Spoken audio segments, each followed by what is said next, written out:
자, 오늘 저는 에베소서 1장 3절에서 6절까지 말씀을 가지고 신학과 신앙의 정체성이라는 제목으로 주의 말씀을 함께 나누면서 여러분, 오늘 이 주일 오전 예배는 신학과 신앙이 무엇인지에 대한 분명한 정체성을 주의 말씀으로 함께 제가 나누고 난 다음에 여러분, 오늘 오후 예배부터는요 12주 동안 우리가 신학과 신앙의 정체성의 중요한 주제들을 함께 다루고자 합니다. 여러분, 오늘 제가 중요한 오전 설교의 시간이지만 여러분에게 제가 감히 요청드리는 것은 여러분, 아무리 급하고 또 상황이 어렵더라도 여러분 식사하시고 난 다음에 여러분 오늘부터 시작되는 12주간에 물론 중간에 몇 주는 빠지는 것들도 있습니다만은 그러나 그 주를 통하여서 12주 동안에 여러분 12가지의 주제의 교리를 말씀으로 배울 때, 세미나로 배울 때 여러분 정말 흔들림이 없는 그런 상도제일의 성도들 되시기를 다시 한번 더 축원합니다. 자, 여러분, 아이들에게 예전에 이런 질문을 참 많이 했습니다. 야, 엄마가 좋아, 아빠가 좋아? 그러면 아이들은 분명히 대답했습니다. 아빠가 더 좋아요. 왜? 아빠는요 혼도 안 내키고요 사달라는 거 다 사주세요. 엄마는 맨날 잔소리해요. 네. 엄마가 오면 분위기가 안 좋아요. 그래서 그 질문에 대해서 아이들이 정확하게 대답을 해줬습니다. 저도 어렸을 때 누가 물으면 그렇게 이야기해서 혼난 적이 몇 번 있습니다. 근데 여러분, 요즘에 있잖아요, 요즘의 아이들에게 여러분 질문해 보세요. 야, 아빠가 좋아, 엄마가 좋아? 그러면 아이들이 답을 합니까, 안 합니까? 답합니다. 딱 한 글자로 답합니다. 뭔 줄 아세요? 헐! 그게 답이에요. 애들이 어린데도 헐? 그래서 제가 헐을 찾아봤어요. 이게 어떤 단어냐? 제가 사전에 찾아보니까 나와 있더라고요. 헐이 뭐냐 하면 충격의 의미가 있을 때에 나타내는 의성어가 헐이라는 단어래요. 예. 그래서 그 말은 무슨 말이냐면, 아니 세상에 요즘 어른들 가운데, 삼촌 가운데 어떻게 엄마가 좋냐 아빠가 좋냐 이런 질문하는 사람들이 어디 있어? 충격받은 표정이 뭐죠? 헐? 그리고 답을 안 하는 거예요. 그 말은 무슨 말이죠? 엄마도 중요하고 아빠도 중요하다는 것을 이야기하는 거죠. 여러분, 그런 의미에서 신학과 신앙 어느 것이 더 중요할까요? 여러분의 답은 헐 이렇게 하셔야죠. 자, 다시 신학과 신앙 중에 어느 것이 더 중요할까요? 잘하셨어요. 아니 요즘에 누가 신학에 대한 이야기, 신앙에 대한 이야기를 하면서 더 중요한지에 대해서 물어보는 사람도 없거니와 오늘 여러분, 오늘 이 말씀을 통하여서 신학과 신앙이 무엇인지를 제가 정확하게 정의를 내려드리겠습니다. 그렇다면 여러분이 오늘 말씀을 통해서 신학이 뭐고 오늘 말씀을 통해서 신앙이 무엇인지를 여러분이 딱 알잖아요. 그럼 어떡합니까? 이건 신학이야, 이건 신앙이야, 분명하게 구분할 수 있습니다. 자, 제가 이렇게 정리해 드릴게요. 신학은 하나님을 아는 것입니다. 그죠? 예. 신학은 하나님을 아는 것입니다. 신앙은 뭐죠? 하나님을 사랑하는 것입니다. 예. 앙자가 들어가 있잖아요. 그죠? 예.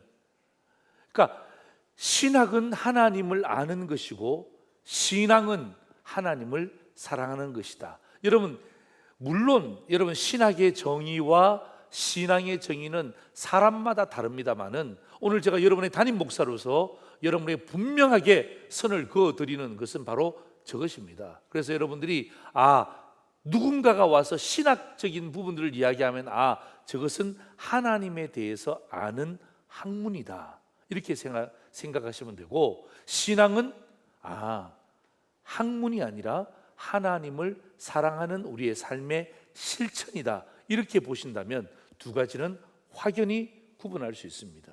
자, 여러분, 신학이 중요합니까? 신앙이 중요합니까? 네. 이거는 뭐가 더 중요하다고 할 수 없는 거예요. 자, 보세요. 여러분, 하나님을 제대로 알아야, 신학적인 측면이 있어야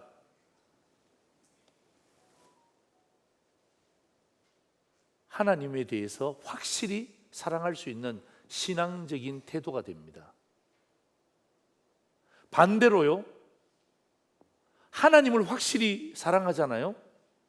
신앙적인 측면이 있습니다. 그렇다면 그 신앙적인 측면은 어디를 기준하고 있습니까? 신학적인 하나님을 아는 것을 기준을 하고 있습니다. 그렇기 때문에 여러분, 신학과 신앙은요, 따로 뗄래야 뗄 수가 없습니다. 제가 다시 한 번 더 설명해 드릴게요. 여러분, 신학을 제대로 알아야 확실히 신앙생활을 할 수 있습니다. 반대로요, 확실히 신앙생활을 하시려면 신학에 대해서 제대로 아셔야 됩니다. 이 두 가지는 함께 가는 것입니다. 동전의 양면과 같아요. 어느 하나가 중요하고 어느 하나가 덜 중요한 것이 아니라 두 가지가 다 중요한 것입니다. 그렇기 때문에 여러분, 신학과 신앙의 정체성을 상주절의 성도들이 분명히 잡는다는 것은요, 굉장히 중요한 의미가 있는 것입니다. 자, 오늘 우리가 읽은 에베소서는요, 에골 빌빌 옥중서신입니다. 그죠? 에골 빌빌, 그죠? 예, 옥에 갇혔으니까 힘이 없다라고 제가 설명했잖아요. 그죠? 에베소서, 골로새서, 빌립보서, 빌레몬서, 이 네 권은 옥중서신이고요. 이 에베소서는 사도 바울이 에베소에서 3년 동안 머물면서 사역했던 곳입니다. 그런데 여러분, 이 에베소서에서 가장 굉장히 중요한 두 가지 사역을 하는데, 하나는 뭐냐 하면 교회의 비밀을 확실히 깨닫는 것이고, 그리고 신학과 신앙의 정체성을 확립하는 장소가 된 것입니다. 그렇기 때문에 제가 오늘 12주 동안의 주일 오후 예배를 인도하면서 그거에 가장 중요한 서론격인 신학과 신앙의 정체성을 확립하는 메시지를, 에베소서를 잡은 이유가 바로 여기에 있는 것입니다. 자, 오늘 저는 이 에베소서의 말씀을 가지고 신학과 신앙의 정체성이라는 말씀의 제목대로 여러분과 함께 말씀을 나눌 텐데요. 첫 번째입니다. 같이 읽죠. 시작. 신학, 창세전에 우리를 선택하셨다. 이것을 뭐라고 한다고요? 예정. 그죠? 보세요. 신학이 뭐냐 하면 창세전에 우리를 선택하신 하나님에 대해서 알아가는 것이 신학적인 소견입니다. 이것을 성경에서는 뭐라고 이야기하고 있죠? 예정이라고 하고 있습니다. 자, 여러분 그 기독교에는 여러 교파들이 있습니다. 침례교도 있고요, 감리교도 있고, 성결교도 있고, 장로교도 있고, 순복음교단도 있고, 여러 교파들이 있습니다. 여러분, 우리 교파가 어디죠? 순복음이라고요? 우리 교파가 어디입니까? 장로교입니다. 장로교. 그죠? 예. 어디 가서 딴 데 이야기하면 우리 교회 우리 목사님은 순복음교단 목사님이야, 그러는 순간 제가 큰일 납니다. 예. 우리 교파는 장로교입니다. 장로교. 예. 장로교는요, 장로교의 문을 열고 들어가면 한 150개 교단이 있습니다. 굉장히 많죠. 예. 그래서 여러분들이 차 타고 가시다 보면 막 조그마한 총회 신학 같은 것도 여러분 본 적 있죠? 그것도 어떤 의미에서는 교단 중에 하나가 되는 거죠. 그러니까 장로교는만 봤을 때 한 150개의 교단이 있는데, 우리 교단의 이름은 뭐죠? 합동입니까? 통합입니까? 뭐죠? 합동이라고요? 맞습니다. 합동입니다. 합동. 예. 장로교는 우리 교파가 장로교고요. 그 다음에 장로교는 150개가 있는데 가장 큰 게 합동이고 두 번째가 통합이에요. 우리는 합동교단입니다. 합동교단은요 뭐냐면 여기 우리 사당동에 보면 총신대학교가 있잖아요. 여기 넘어가면 총신대학교에서 또 혹은 양지에 있는 총회 신학대학원에서 공부를 하신 목사님들이 신학의 흐름을 이어받은 목사님들로 구성된 교단이 합동교단이고요. 상도중앙교회는 통합입니다. 거기는 뭐냐면 장신대, 그죠? 장로교 신학대학원을 나오신 목사님들을 중심으로 해서 교단이 이루어진 곳을 이야기죠. 원래는 통합과 합동이 같았습니다. 이름도 비슷하잖아요. 합동, 통합 비슷하죠. 예. 그런데 갈라졌습니다. 이유가 뭐죠? WCC 때문에. 예. WCC가 뭔지 몰라도 상관없는데요. WCC는 뭐냐면 종교다원주의를 찬성하느냐, 그건 찬성하느냐 반대하느냐인데 우리 교단은 종교다원주의를 찬성할까요? 반대할까요? 반대합니다. 종교다원주의가 뭐예요? 예. 우리는 하나님만이 참신이잖아요, 그죠? 그리고 어떡합니까?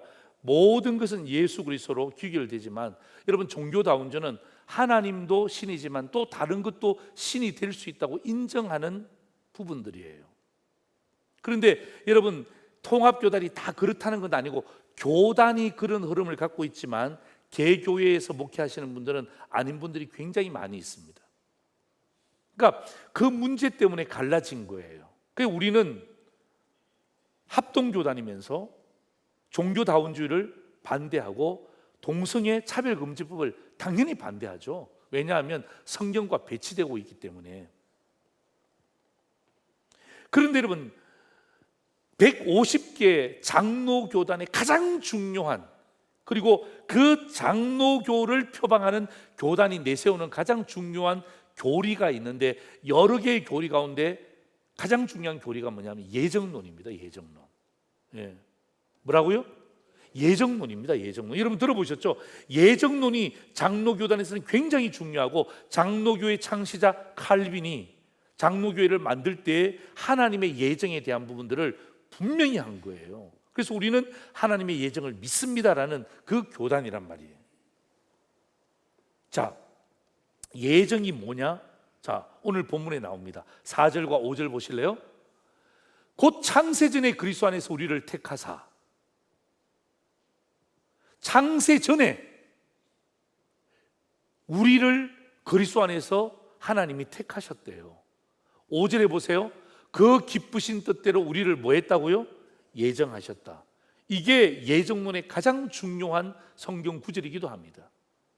우리를 예정하셨는데 언제 예정하셨다고요? 창세전에 예수 그리스도 안에서. 그러니까 우리는 우리의 생각과 우리의 의견은 좁을 수밖에 없지만 하나님은 전지전능하시니까 모든 것을 아시는 분이시니까 어떡합니까? 창세전에 너를 택하였다라는 것을 성경은 우리에게 예정이라고 이야기하고 있습니다. 그런데 이것을요 사도 바울은 3절에 보면요 뭐라고 이야기하냐면 신령한 복이라고 합니다. 다시 말하면 신령한 복은 뭐예요? 예정론이에요. 예정론은 뭐죠? 신령한 복이라는 거예요. 하나님이 창세전에 선택했다는 것은 사도 바울이 해석하는 입장에서는 이건 굉장히 신령한 복이다 라고 이야기하고 있는 것입니다. 그런데 있잖아요 여러분, 이것을 오용하시면 안 됩니다. 남용하시면 안 됩니다. 여러분, 오해 중에 가장 큰 게 뭐냐 하면 예정론을 믿는 사람들이 가지는 생각이 뭐냐 하면 예정론을 믿으면서 마음속에는 뭘 갖죠? 숙명론을 갖습니다. 예. 숙명론이 뭐예요? 아, 그래요? 하나님이 나를 창세전에 선택했다고요? 와, 대단한 일이네요. 그러면 나는 내 마음대로 살아도 되겠네요. 아유, 마음대로 사시면 안 되죠. 아니, 하나님이 창세전에 나를 선택했다 그러잖아요.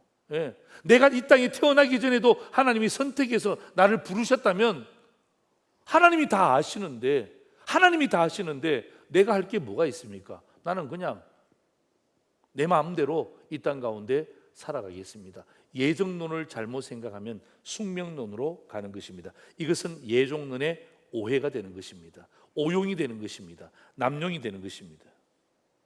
이건 신령한 복을 거듭 차는 거예요. 자, 여러분 보세요. 제가 숙명론에 대한 이야기를 했잖아요, 그렇죠?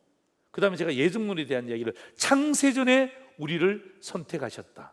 이것은 신령한 복이고 성경은 이것을 우리를 예정했다라고 이야기한다. 예정론이잖아요, 그렇죠? 여러분 보세요. 숙명론과 예정론에 가장 중요한 차이가 있어요. 그게 뭔 줄 아십니까?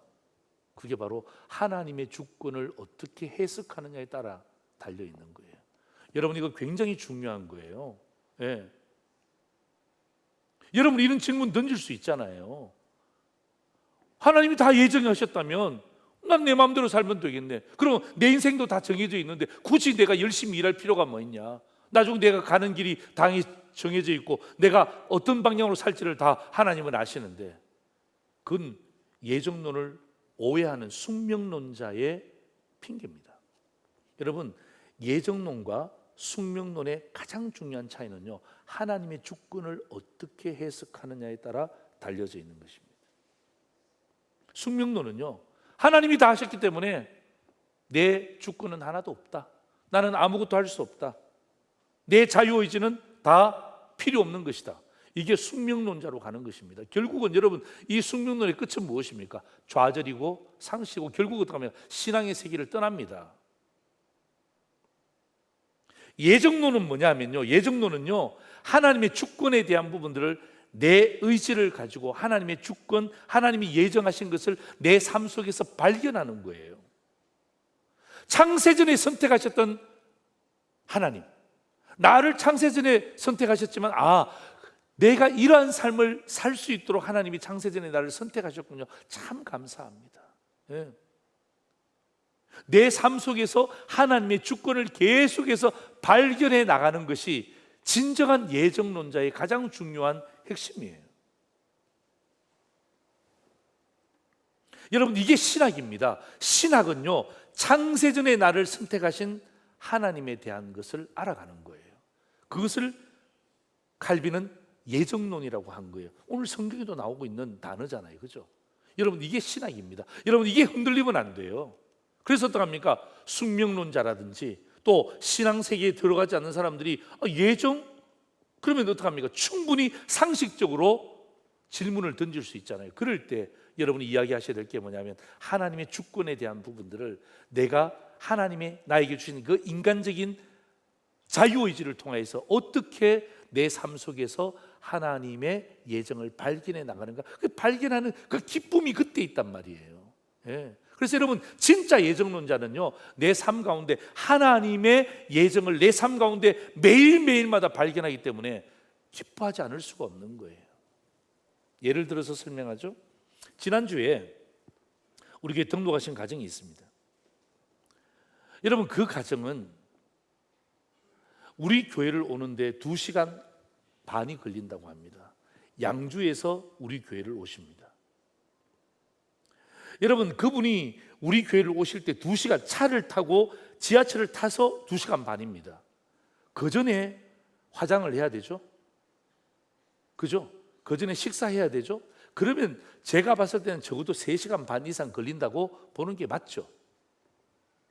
생각해 보세요. 여러분, 거기서 우리 교회까지 올 때 얼마나 많은 교회를 거쳐가겠습니까?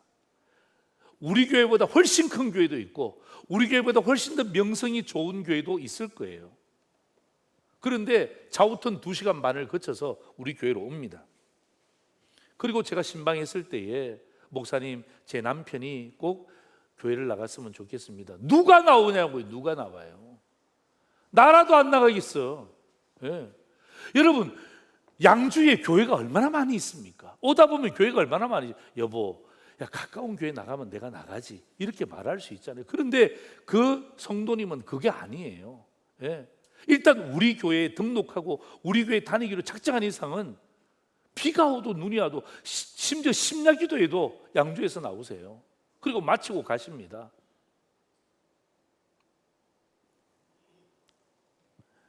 목사님 제 남편이 교회 나왔으면 좋겠습니다. 아유 저는 속으로 아유 그럼요 너무 좋죠 라고 이야기했지만 너무 미안한 거야. 남편까지 2시간 반 걸려서 교회를 오게 한다. 얼마나 목사 설교가 좋기에, 얼마나 점심이 맛있길래, 어떤 성도가 감동을 줬길래, 카리스 카페 그 1,000원짜리 커피가 얼마나 맛있길래 이분은 이렇게 이야기하고, 제가 속으로 이야기한 거예요. 제가 속으로. 근데 있잖아요, 남편을 위해서 기도 부탁을 하시더라고요. 예. 우리 남편이 좋은데 꼭 교회 나갔으면 좋겠어요. 예. 그리고 이 성도님이 그 남편을 향하여서 무엇합니까? 최선을 다하는 거예요. 식사 준비라든지. 제가 그때도 신방 때문에 제가 들릴 일이 있었는데 이야기하니까 갑자기 남편 생일이래요. 목사님 오셔도 되겠습니다. 아니 남편 생일과 목사 신방이 겹쳤어요. 제가 가면 어떻게 됩니까? 아니에요. 그렇게 하지 말고요. 그냥 남편한테 잘하세요. 예. 남편한테 잘해주세요. 그러니까 목사님 알겠습니다. 그리고 어떡합니까? 그 날이 겹쳤음에도 불구하고 그죠? 남편한테 잘한 거예요. 여러분 이게 뭔 줄 아십니까? 하나님이 내 남편을 사랑하시고 하나님이 언젠가는 내 남편을 교회로 데리고 오겠지, 언젠가는 데리고 오겠지, 숙명론으로 끝내는 게 아니고요, 하나님의 주권을 믿고 난 다음에 기도하잖아요. 그죠? 좋은 섬김을 하잖아요. 예? 남편을 향해서 잘 접대하잖아요. 그러니까 어떡합니까? 그 남편의 마음 가운데 여보 나도 다음 주일부터 교회 나갈게. 그러니까 여러분 그럴 때 남편의 입에서 그런 이야기가 나왔을 때 여러분 생각해 보세요. 2시간 반 걸려서 가는데 남편이 왔을 때 무슨 이런 교회 이 멀리까지 나오냐 라고 이야기했을 때 할 말이 없잖아요. 근데 지난주에 보니까 그 여자분이 입이 어디에 걸렸어요? 어떻게 보셨어요? 어떻게 잘 아세요? 입이 귀에 걸렸어. 귀에 걸렸어. 예? 말씀을 듣는데도 입이 귀에 걸렸어. 예? 제가 봐도 너무너무 좋아요. 여러분 그 아내에게 하나님이 뭘 주셨습니까? 하나님이 주권을 주셨잖아요. 창세전에 내가 네 남편을 택했다. 하나님이 주권적인 역사가 있음에도 불구하고 예 알겠습니다 하나님, 뭐 창세전에 택했으니까 언젠가는 나오겠죠, 알아서 나오겠죠 라가 아니라 어떡합니까? 최선을 다하는 거예요. 예. 최선을 다하는 거예요. 그게 뭐죠? 하나님이 나에게 주신 자유의지를 가지고 하나님의 그 예정론을 발견해 나가는 그 기쁨은 이루 말할 수가 없다는 거예요. 여러분 신학의 핵심이 바로 이것입니다. 하나님을 알아가는 것입니다.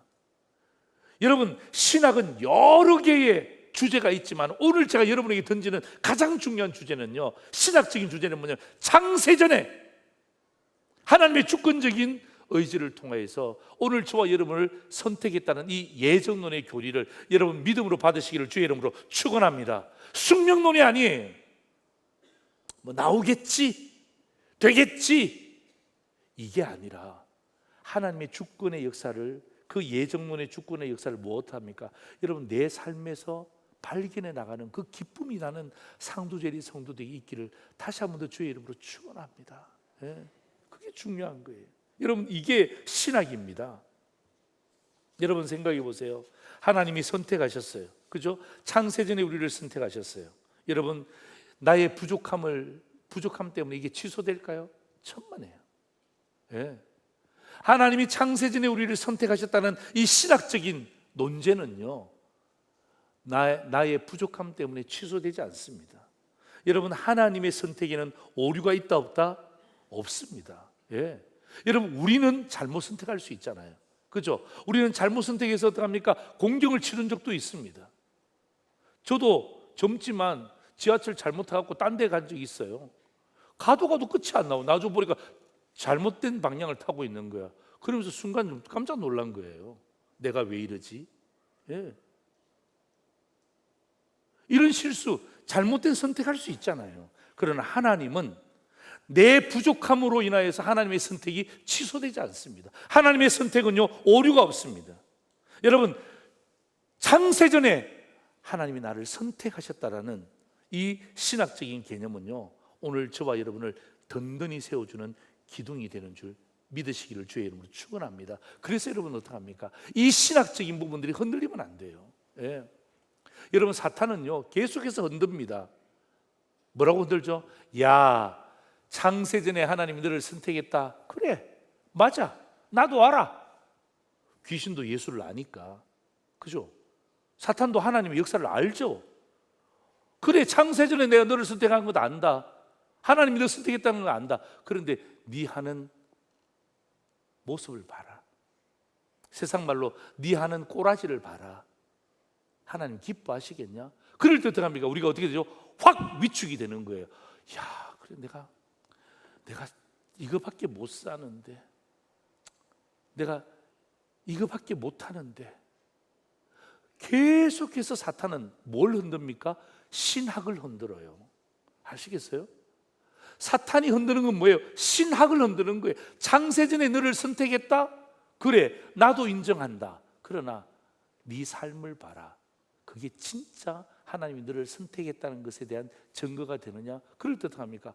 우리의 마음이 자꾸 흔들려요. 예. 그래서 오늘 제가 여러분에게 신학에 대한 정체성을 분명히 하는 거예요. 절대로 흔들리지 마세요. 여러분 부족함이 있는 것 압니다. 저의 부족함이 있는 건 여러분 아시잖아요.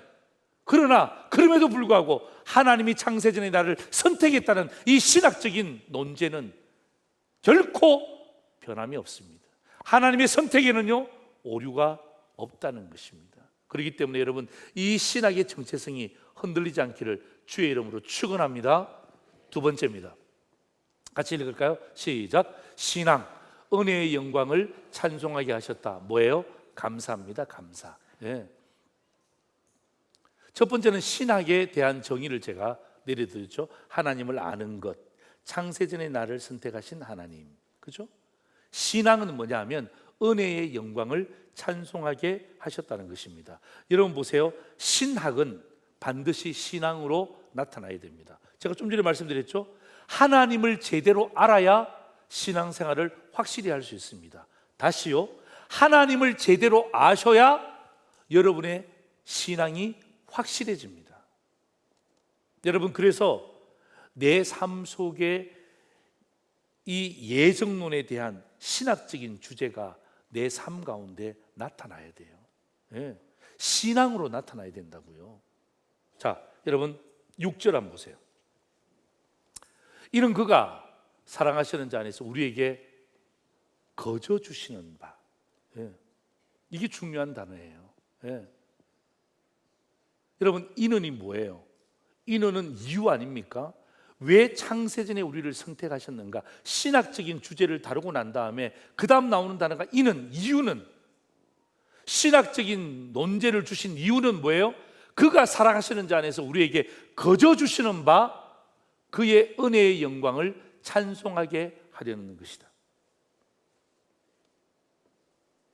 여러분, 창세전에 우리를 선택하셨다는 것은요, 우리에게 거저 주시는 하나님의 은혜라는 것입니다. 여러분, 내 모습과 내 존재와 상관없다는 것입니다. 이게 중요한 거예요. 내 모습이 어떠하든지 내 존재가 어떠하든지 하나님이 그것을 보고 창세전에 나를 선택하는 것이 아니라 뭐예요? 거저 주시는 바. 예. 거저 주시는 바. 하나님이 우리에게 주신 이 신학적인 교리는 거저 주시는 바예요. 이걸 5절에서는 이렇게 해석하고 있습니다. 자, 5절 보세요. 그 기쁘신 뜻대로 우리를 예정하사. 이 그라는 말은 성경 영어 사전을 찾아보면 his라고 되어 있어요. his. 예. 그의 기쁘신 뜻대로 우리를 예정하셨다는 거예요. 나의 뜻 가운데 내가 가지고 있는 외모, 나의 학력, 나의 종교심, 나의 행위, 이런 것 가지고 하나님이 나를 선택하신 것이 아니라 뭐예요? 그 기쁘신 뜻대로 우리를 예정하셨다는 거예요. 그렇기 때문에 전혀 무관하다는 거예요. 그렇기 때문에 우리는 당연히 은혜의 찬송을 드리는 것입니다. 6절 보세요. 다시 한 번 더 보여주세요. 네. 6절 보시면 보세요. 그가 사랑하시는 자 안에서 그 기쁘신 뜻대로 우리를 예정했잖아요. 우리에게 거저 주시는 바가 되었단 말이에요. 그렇기 때문에 그의 은혜의 영광을 찬송하게 하려는 것이다. 여러분, 제가 이 단어를 가지고 고민했습니다. 은혜의 영광을 찬송하는 것이 무엇일까? 그럼 계속해서 우리가 찬송을 부르면 하나님이 기뻐하시는가? 여러분, 그런 뜻이 아니라 그의 은혜의 영광을 찬송한다는 말은 무슨 말이에요? 감사한다는 말이에요. 감사한다는 말. 예. 그래서 여러분, 신학적인 하나님의 주권에 대한 우리의 신앙적인 반응은요, 신학적인 우리를 창세전에 우리를 선택하신 하나님의 그 선택하심에 대한 신앙적인 우리의 반응은요, 감사예요. 감사. 예. 어떤 감사죠? 한번 따라서 해볼래요? 무조건 감사. 예. 왜요? 거저 주셨잖아요. 예. 무조건 감사. 거저 주셨잖아요. 왜요? 그의 기쁘신 뜻대로 나를 통하여서 내가 가지고 있는 것 가지고 선택해 주신 것이 아니라 그의 기쁘신 뜻대로 우리를 선택해 주셨잖아요. 그러니까 어떻게 합니까? 우리는 그냥 감사할 수밖에 없는 거예요. 사탄은요, 요걸 자꾸 흔들어요. 우리에게 자꾸 불평하도록 만들어요. 불만을 갖도록 만들어요. 물론 여러분, 우리가 일하다 보면 불평할 수 있습니다. 불만을 가질 수도 있습니다. 인간인지라 그렇잖아요. 그러나 여러분, 하나님 앞에 불평하는 것, 하나님 앞에 불만을 갖잖아요. 그럼 뭐예요? 신앙이 깨지는 거예요. 여러분, 확실히 하나님을 섬길 수가 없도록 만드는 거예요. 그게 뭐죠? 그게 사탄의 장난이에요. 그러니까 여러분 보세요. 사탄은요, 지금 우리에게 예수 믿는다고 우리를 순교의 제물로 밀지 않습니다. 뭘 흔들어요? 첫째, 뭘 흔들어요? 신학을 흔들어요. 두 번째, 뭘 흔들어요? 신앙을 흔들어요. 예. 신학과 신앙을 흔들어서 어떻게 합니까? 결국에는 어떻게 합니까? 무너지게 만드는 거예요. 그렇기 때문에 오늘 신학의 정체성을 붙잡고 신앙의 정체성을 확실히 붙잡아야 되는 이유가 오늘 성경은 우리에게 말하고 있는 거예요. 그래서 여러분, 하나님께 영광을 돌린다, 이것을 제가 감사로 여러분에게 말씀드리는 이유가 뭐냐면, 여러분, 다윗의 감사 기도가 역대상 29장 10절에서 14절 나옵니다. 자, 보세요. 다윗이 온 회중 앞에서 여호와를 송축하여 이르되, 우리 조상 이스라엘의 하나님 여호와는, 여호와여, 주는 영원부터 영원까지 송축을 받으시옵소서. 여호와의 위대하심과 권능과 영광과 성리와 위엄이 다 주께 속하여 사오니 천지에 있는 것이 다 주의 것이로소이다. 여호와여, 주권도 주께 속하여 사오니 주는 높으사 만물의 머리이심이니이다. 여러분이 다윗이 기도하고 있는 거예요. 부와 귀가 주께로 말미암고 또 주는 만물의 주제가 되사 손에 권세와 능력이 있사오니 모든 사람을 크게 하심과 강하게 하심이 주의 손에 있나이다.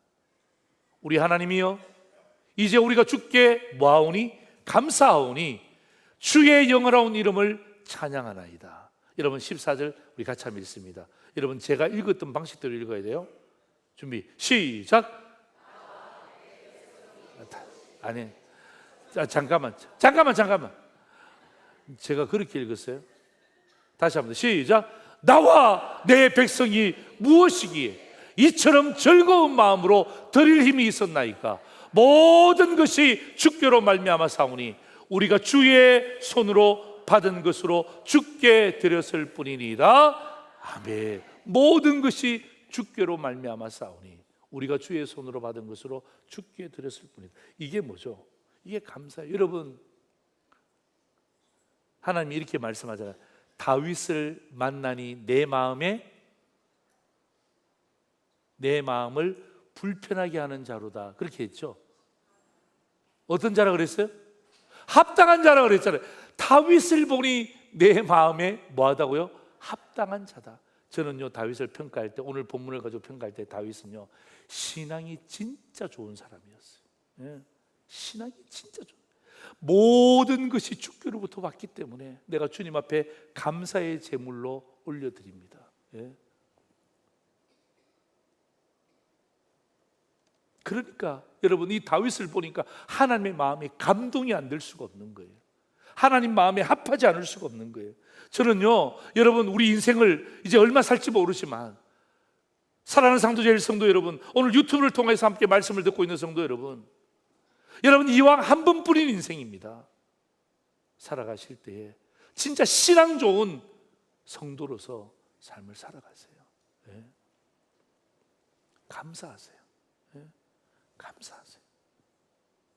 그저 받았잖아요. 내 뜻이 아니라 그분의 기쁘신 뜻대로 우리를 선택해 주셨잖아요. 우리가 할 수 있는 최고의 신앙의 표준은 뭐예요? 무조건 감사하는 거예요. 감사하는 거예요. 하나님 감사. 감사.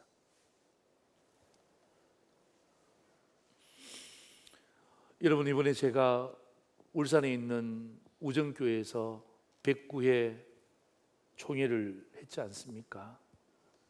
총회를 마치고 금요일 저녁 늦게 제가 서울로 올라왔습니다. 서울로 올라오는 길에 제가 어디를 들렸냐면 양산을 들렸습니다. 울산에서 양산이 가깝더라고요. 저는 울산에서 양산은 한 번도 가본 적이 없어요. 어머니하고 통화를 했습니다. 어머니, 제가 울산에 내려갑니다. 그러니까 이런저런 이야기하니까 우리 어머니가, 저 목사 울산하고 양산하고 뭐냐 그러더라고요. 전화를 안 들으셨어야 되는데. 왜냐하면 양산에 아버님 산소가 있습니다. 근데 어머니는 제가 울산 내려온다 그러니까 총회에 우리 어머니는 관심이 없어요. 예? 우리 어머니가 총회에 무슨 관심이 있겠습니까? 어디에 관심이 있어요? 산에 관심이 있는 거야. 울산, 양산, 똑같은 산인데 뭐냐? 그 말은 무슨 말이에요? 가라, 갔으면 좋겠다, 그런 마음이 들었어요. 우리 어머니가 그런 말씀을 안 하셨어요. 제가 총대로 가니까 우리 어머니는 뭐 이 말씀하시지만, 예. 뭐냐 그 말 한마디에 아이고 가야지. 그리고 제가 사실 수년 동안 못 갔어요. 수년 동안 아버님 산소를 못 갔어요. 그래서 제가 가서 국화꽃을 사서 아버님 산소에 제가 딱 꽂았어요. 사진 보세요. 양산에 있는 저희 아버님하고 제 생모 묘지인데요. 여러분 보시기에 왼쪽에 있는 것이 저희 아버님 묘소고, 왼쪽에 있는 게 저를 낳아준 생모의 묘소입니다. 참 제가 저 묘소 앞에서 뭐 했을까요?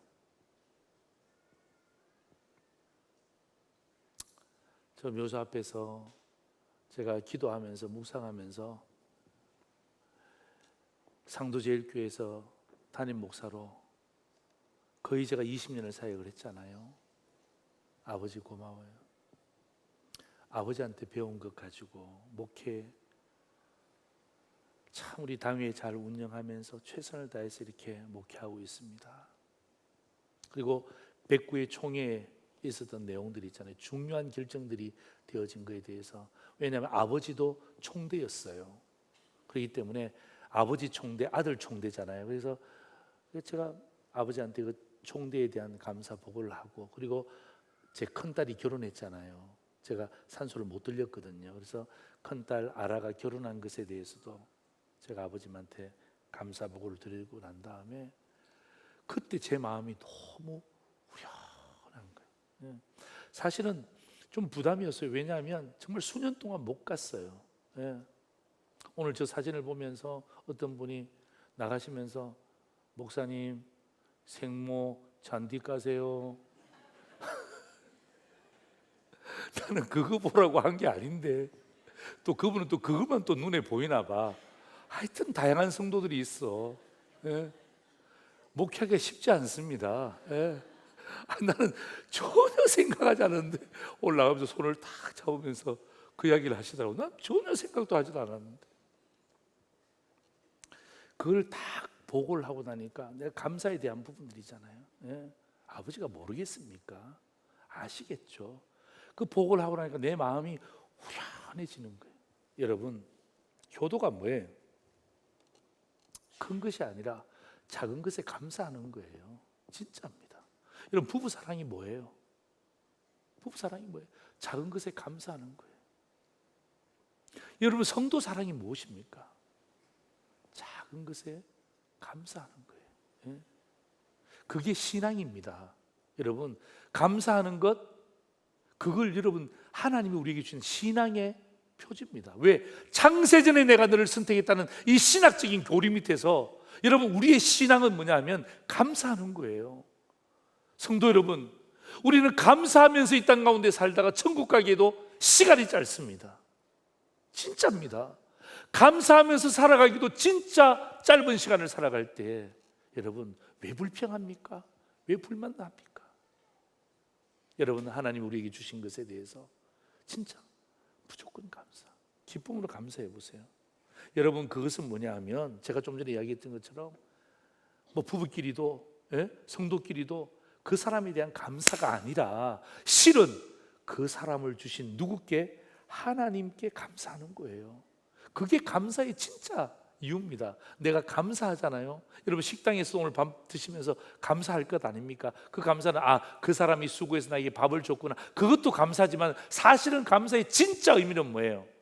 하나님이 당신의 건강을 사용하셔서 오늘 예배 드리고 난 다음에 나에게 이렇게 맛있는 음식을 주신 하나님께 감사합니다라는 그 의미가 원래는 원 의미라 이 말이에요. 그리고 두 번째가 뭐죠? 그 사람에게 감사하는 것, 그것도 신앙입니다. 하나님을 믿잖아요. 하나님을 섬기잖아요. 하나님 우리에게 주신 동력자를 사랑하는 것, 그것도 신앙의 모습이죠. 여러분, 신앙이 흔들리면 안 돼요. 제가 아까 전에 말씀드렸죠. 사탄은요, 신학을 흔들고 있습니다. 사탄은요, 신앙을 흔들고 있습니다.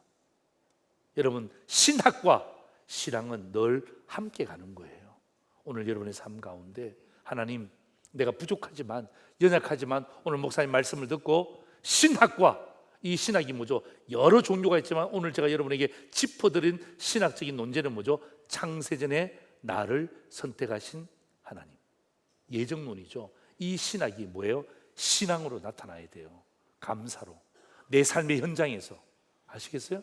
내 삶의 현장에서 감사로 나타나면요, 신학과 신앙이 함께 가는 것을 여러분이 경험하는 것입니다. 여러분의 삶에 이런 신학과 신앙을 통해서 영적으로 육적으로 승승장구하는 상도제일의 믿음의 성도들 되시기를 주의 이름으로 다시 한 번 더 축원합니다. 아멘. 설교 요약 보십시오.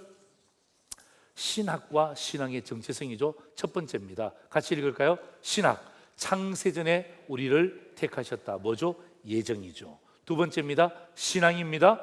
은혜의 영광을 찬송하게 하셨다. 뭐죠? 감사죠. 여러분이 이 두 가지를 여러분의 오늘 말씀 가운데 딱 붙잡고 하나님, 내가 신학과 신앙의 정체성을 분명히 하고 이 땅 가운데 살아내는 성도 되게 하옵소서. 이렇게 여러분 확신 가지고 기도하신다면 좋은 하나님의 백성이 될 줄 믿습니다. 기도하겠습니다.